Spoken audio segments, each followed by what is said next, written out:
This is a Matilda story with a fairy tale ending, although it's got a rather large sting in its tail.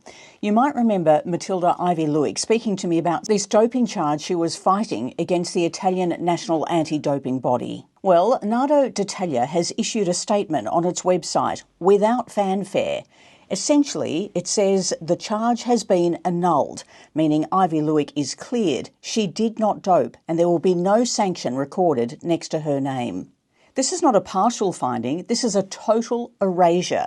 Basically, an anti-doping body admitting they got it completely wrong. That's great for Aivi, but it came at a cost. She gave up what might have been her last chance to play with the Matildas at the Olympic Games in Paris 2024, fearing that if this story became public during the campaign, it would have put her team under unfair duress. I spoke with Aivi a short time ago. Well, Ivy, this time I'm talking to you, it's under very different circumstances. Do you feel like you've been through a bit of a David and Goliath moment? Yeah, you could say that a little bit. It definitely feels like a wrong has been put right and that justice has been served. Um, but I do realize that it's not often that an athlete can prove their innocence against an anti doping organization and come away with a win like that. So, in that regard, I understand that, yeah, it's pretty significant. But honestly, I'm just so glad that the decision was overturned and relieved that this thing is finally coming to an end. Yeah, I imagine, once you sort of had that moment of relief, you just wanted to get rid of it, not ever have to think about it again. But I think it's important because it is such an unusual case and it may be used in the future. Can you just sort of detail what you had to go through in fighting for justice, what that process was, how long it took, and what it took out of you? Yeah. Initially, I was so lost. There's the disbelief that sets in. You never think this is going to happen to you. So there was that. And then, yeah, the feelings of just complete, yeah, at a loss as to what to do, who to contact, who I can trust. And then once I got the ball rolling, was able to figure out that I needed a lawyer. There were a lot of late nights looking over legal documents, researching phone calls, emails, all of that. And then, of course, waking up the next day and going to training, acting like nothing's going on. But, that's the only thing that's on your mind, really. So there was that. And then, months long process in trying to build a case and prove my innocence. Luckily, I had an amazing team on board of lawyers that just worked tirelessly for me and who believed in me. And I think that was a huge thing for me, to know that, I'm not crazy. It is exactly what it seems like. I haven't broken any rule, but the fact that they believed in that too really helped. Then, of course, I lost the first instance decision in the hearing in Italy.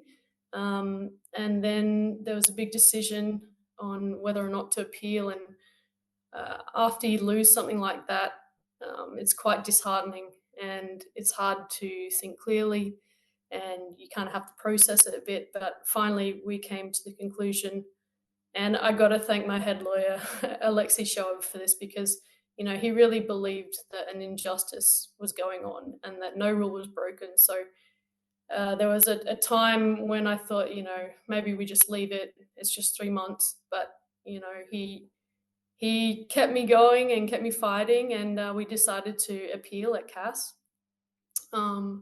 which was not an easy decision at all. And throughout this whole process, you're wondering, what's going to happen. What does the future hold? And now that I've been convicted here, what does this mean, and what does it mean for my future? Any opportunities that might come to play out both in and out of sport? So yeah, it was pretty tolling, especially from a mental standpoint. Um, but thankfully, things turned around, and yeah, I'm just so glad that they did because it's a big weight off my shoulders now. You just said something there that I hadn't considered before, and that is, if there's an anti-doping violation and many people will consider some are on a minor scale, some are fairly major, but even the minor ones mean that is on your record and that impacts your sporting career. But it also has an impact beyond sport. And I hadn't really thought about that, because once you've been labelled a dope cheat, it's forever, isn't it? And so therefore, the incredible importance of clearing your name in this instance. And I don't know if people fully grasp this, but to have an anti-doping body basically put up a statement on their website to say, yeah, we got it wrong, it's completely annulled. I mean, did that come with any sort of a personal apology to you? No, it didn't, but I don't really need one. I'm just so grateful that the decision was overturned. For me, that's the victory in itself, and I don't really need more than that, to be honest. Yeah. So what about how it leaves you thinking about anti-doping? And when you think about generations that are coming after, and the experience you've had, how you might be able to help others in the future, or how anti-doping can actually improve its own processes because of what you've been through and your case. I think it's a tough one, as I've said before, because anti-doping needs to be there to ensure a clean playing field and to help catch those who are purposefully cheating. But uh, even when you're being really careful as an athlete, you can still face a charge. And like for me, in my experience, I lost the first instance decision in Italy, and the next step for an athlete would be to go to CAS. But CAS, as we know, is very, very expensive. And although they do offer, I believe, some financial aid to some athletes, not all will be granted that. And then you're left without a chance of defending yourself. And, what if you're in a sport that has a very short lifespan, and you have a 4-year battle, like, a 4-year charge against you where you're suspended? That could potentially end your career. And of course, also it's that mark on your name and what that means for you, not during that time, but also after it. So I think there's more that needs to be done to help protect athletes as well, or yeah, in some way, because anti-doping is there to protect the sport, but maybe more can be done to help athletes as well, so it doesn't ruin their career. But actually, there's a really great project that might come to pass through my lawyer's law firm, Peter and Kim Lawyers. They're thinking about creating this project whereby um, athletes can go to them to seek out a specialized lawyer to help them, and potentially clubs also, with any anti-doping issues. And then that way there's a system in place where people can go to them, grab a lawyer in the earlier stages of the dispute. And so hopefully then it doesn't have to get to CAS. And they've told me that they've got a bunch of lawyers worldwide that are eager to help.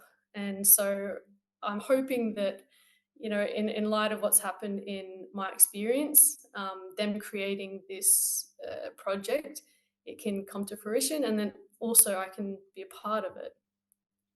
I think that is so fabulous, because you won't believe this, but after I speak to you, I am going to speak to your lawyer just to get that sort of legal perspective on everything that this case kind of brought to light. And I did send him a message earlier today. You won't believe this. Let me find it. And I said, there needs to be something set up like an Ivy's Chance Foundation. So any other athletes, that come along, because it really does need to be, with credit to you for standing firm and fighting. And I know that it took a huge toll. It took a huge toll mentally. There's the financial burden that you talk about. But also you mentioned that, some of these cases can end athletes' careers. And for people who might not have seen your earlier interview, I just want to play a little segment from that, because you actually, in consideration for your Matildas teammates, withdrew from consideration for Paris 2024 Olympic Games, which may have been, your last ever representative chance in the national team. and I don't know if you remember this yourself, but I'll just play a little bit of it. Did this impact on your opportunity to be part of the Matildas team in Paris? Yep. So you had to pull out, essentially. Yeah, I knew selections were coming up, and at this point, I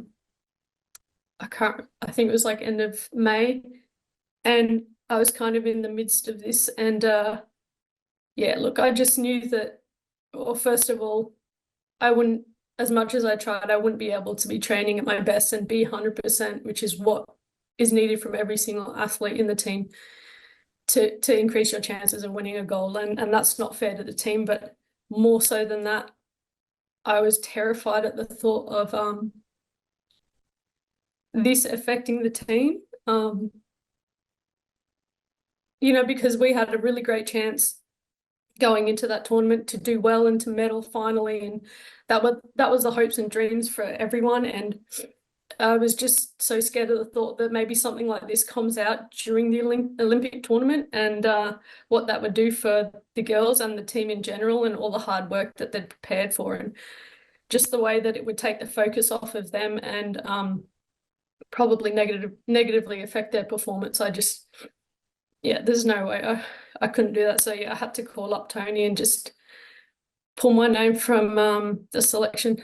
And I don't know whether I would have made it or not. I think the hardest thing to take was just the fact that the chance was kind of robbed in that way. And do you think that might have been your last opportunity to play for the Matildas? Like, in your mind, did you see this as, the end of a 2-decade career? Yeah. So, I don't know what you think when you see that back, or what you now do with that. Is it something that you just parked in the back of your mind somewhere and it's like, well, this is what I had to go through and this is what it was going to take, and I'm just going to have to forever leave that where it is? Yeah, that's exactly right. Yeah, I don't regret making that decision at all. It was probably, in everything that I went through with this case, it was probably the easiest decision to make. It hurt a lot, but it was the easiest because, the alternative would have been a lot worse. So, it's just part of what happened, and I really believe that everything happens for a reason. What do you think your advice might be to sports governing bodies? Because I know at the time you said you felt incredibly isolated and alone. And if it wasn't for the support of your legal team and, of course, your family, the closest members that knew of it. But is there a role for sports governing bodies here? Yeah, I definitely think so. Look, I think if an athlete, especially a direct employee, goes to you as a governing body, um, even if you don't have any advice, I think at least you can point them in the right direction, and then the other bodies can take care of it from there. But unfortunately, that wasn't the case in my experience. We reached out to the governing body and we didn't get a reply. So yeah, that didn't help at all. It made me feel like maybe they didn't care. And luckily for me, I was blessed with so many people that helped in such an amazing way. The WADA ombuds, who's led by a woman named Anna Thorstensen. She was incredible. She answered all of my questions. She was there when I needed her, and she encouraged me to keep fighting. She was brilliant, and I think that WADA funded online research is so important for athletes going through this, because at a time when I didn't know what was going on, especially earlier on in my case, she was kind of like a bright light to me. And then not only them, but also the PFA, they were incredible. Bo, Kate, Erin, Angela, they all sat down with me. Like, they made time to sit with me and just hear me out and offer to help in whatever way that they could. And I even contacted SIA, Sports Integrity Australia, and towards the end of the case, they really helped as well. And so, besides my lawyers as well, my family, I mean, I had my club, they were integral in making me feel just seen and heard, and they supported me. I think there's a lot of little things that you can do. And luckily for me, I was blessed in having all of these great people around me. But I just think, what about the next person? What if they're not so lucky? So yeah, a bit unfortunate in that regard. So, in the end, it was definitely a fight worth having. You said it was just a great relief when you heard the news. But I guess the final question is like, at what cost? Do you look at that? Do you look at that and say, yes, this came at a cost and these were the costs? Or do you just say, no, it's a terrible time in my life that I wouldn't wish on anyone, and I'm just putting it over there? I think when I look back at it, I think that, yeah, it was a terrible time, but I really believe that it's through the struggles in life, in all areas of life, where you grow the most and learn the most. And I definitely want to move forward, doing my part in helping the next person in whatever way I can. If I can be part of this project um, of Peter and Kim law firm, or if someone reaches out to me privately asking for help, whatever it is, I just want to be able to help, like to learn from this and to help the next person. So yeah, that's my hopes. Ivy, I'm so glad that the result has come in the way it should. Sometimes you often feel that justice is not served, but it has been this time around. And I just want to congratulate you on the strength that you had in, first of all, telling your story so that others could learn from it, but also continuing the fight, because I know it was really hard sometimes. There are a lot of down times, and that's when you rely on the strength of the people around you. So well done on that, and I wish you every success for whatever happens next. And I hope that foundation goes really well with Peter and Kim. Thank you so much, and just to you personally as well, thank you so much for hearing me out and hearing my story and being able to share it as well. Thank you.